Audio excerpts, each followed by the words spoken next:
做完第13支治療。係咪夜晚瞓覺嘅時候間唔中會膝頭哥或者小腿抽筋啊？係啊係，呢個抽筋，呢隻咧就扯呢條筋嘅，咁扯起嘅。嗰隻腳咧個膝頭哥後面中穴嗰度，委中穴嗰度抽筋。咁我就咁樣捏住佢。咁你攰唔攰啊？梗係好辛苦啦。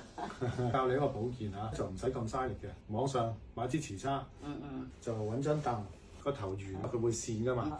咁所以墊張毛巾啦，就棟喺度，隻手棟住佢，將個叉咧就擺喺你膝頭哥後面委中穴附近就得㗎啦，唔使話太準嘅，準啊梗係最好啦。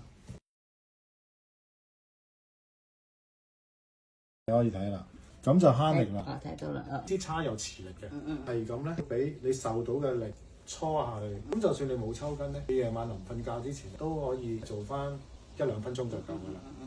常去咁樣做呢個動作，唔止係對抽筋有益嘅，對個膝頭哥充血咧都好有幫助。做得多啲滑液都會少少咁滲翻出嚟，對膝頭哥保健好有幫助。其實好簡單，唔使用手嘅力，用膝頭有重量㗎嘛，膝頭擺落個叉度咧，少少加力，加幾多就幾多，搖下就 OK 啦。好啦，另外一隻腳。